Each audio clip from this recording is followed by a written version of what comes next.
es Mirza Noemí Gudiel Martínez, número de carnet 2018-02799, pertenezco a la sección F. En esta oportunidad les hablaré sobre La patria del criollo. Es un libro del autor Severo Martínez Peláez, quien interpreta la realidad colonial guatemalteca. El libro consta de 8 capítulos, los cuales detallaré a continuación.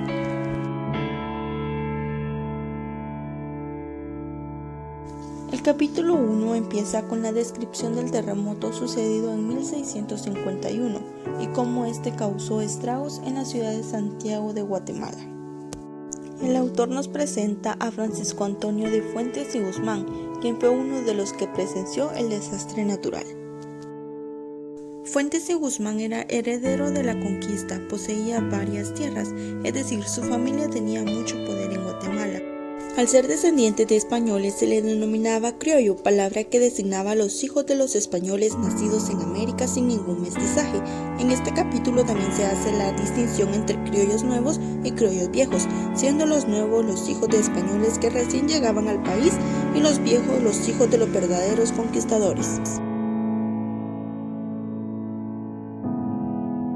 En la época de la colonia existió una enemistad entre los criollos y los españoles, debido a la lucha de poder que tenían por ver quién merecía más el aprecio y recompensas de la corona.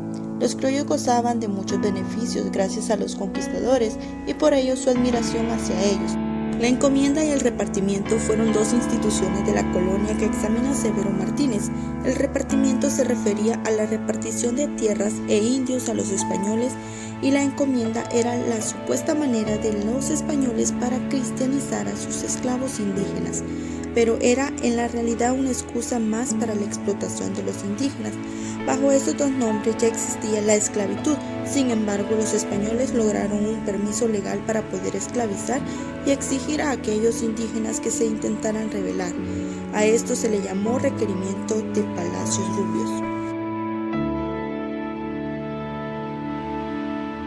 Poco a poco se fueron acopiando las nuevas leyes y finalmente desapareció la esclavitud de indígenas.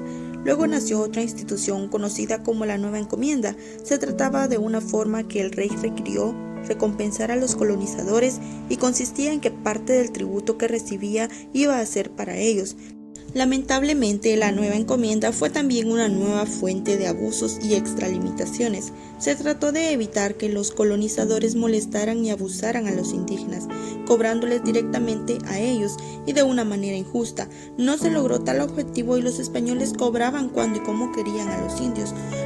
Luego de la Nueva Encomienda se dio el nuevo repartimiento, que consistía en un sistema que obligaba a los indígenas a trabajar por temporadas en las haciendas de los españoles y luego regresar a sus pueblos y trabajar en sus propios intereses, así también ganar dinero y asegurar su tributación al rey. Esto fue la base económica y social de la época colonial. A causa de la mala administración de la tierra, los agricultores no tenían tierras para trabajar. Toda la tierra estaba adueñada por la expropiación de tierras dada en la época colonial y para poder normar a la política agraria. Existieron 5 principios, donde la regulación de las mismas favorecía siempre a la corona.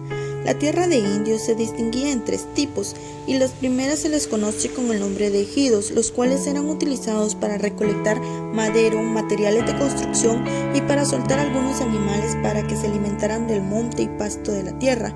Con mayor importancia estaban las tierras comunales y fueron tierras entregadas por la corona.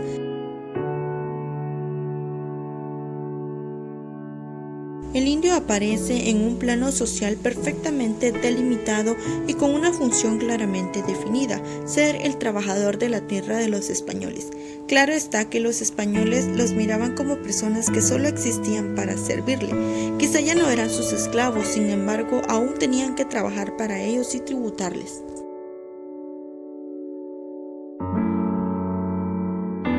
Como producto de la conquista se fueron desarrollando las capas medias de la sociedad. Estas capas estaban formadas por los mestizajes que se dieron a causa de violaciones y rapto a mujeres por parte de los españoles, y luego por el mestizaje feudal. Los mestizos tuvieron problemas para hallar su lugar dentro de la sociedad, debido a que no eran siervos como los indios, pero tampoco eran señores como los españoles, por lo tanto se convirtieron en la capa trabajadora. Aparte de los mestizos, la mezcla entre español e indígena también se formaron otros mestizajes: los mulatos, mezcla entre español y negro, y los zambos, mezcla entre indígena y negro. Ninguno de estos grupos conformaba en sí una clase social.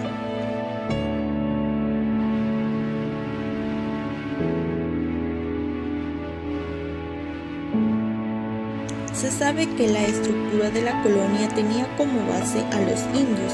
En el momento en que se crearon las nuevas leyes y los españoles ya no podían disponer de los indios como lo hacían, no les agradó la idea. Pusieron resistencia a estos cambios, pero no lograron lo que querían. Para los indios, que por fin pudieron recuperar su libertad, significaba una nueva oportunidad de vivir. Aunque la reducción permitió la abolición de la esclavitud, la monarquía, cediendo ante las presiones de los colonos, ordenó que los indígenas debían trabajar obligatoriamente para ellos, pero a cambio de remuneración económica, y que pudieran tener ellos la oportunidad de ir a sus pueblos y trabajar para ellos mismos. Fue una táctica muy hábil, ya que le permitió a la corona española mantener a los indios bajo su mando y que estos tributaran mientras se les explotaba, pero de una manera más racional. Además, continuaron con la cristianización de los indios. Esta forma de trabajo obligado de los indios en las haciendas de los españoles se le llamó otra vez repartimiento.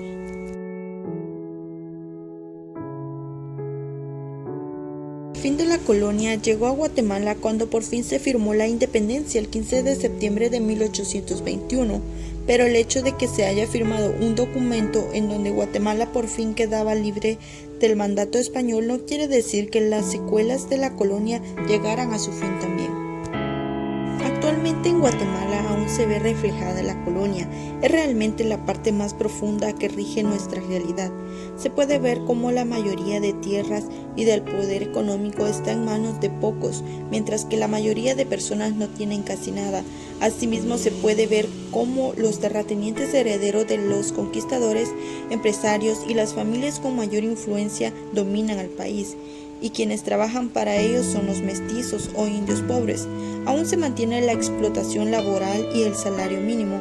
Existe la pobreza, sobre todo en los pueblos indígenas, a causa del despojo por parte de los españoles. Existe también la ignorancia y analfabetismo a causa de un pobre sistema de educación que solo le da prioridad a aquellos que tienen la capacidad económica para pagar por ella. Es un error asumir que nuestro desarrollo está desligado de la colonia, cuando claramente somos producto de la misma. Nuestra sociedad actual es el producto de una violenta invasión que se ha llamado conquista.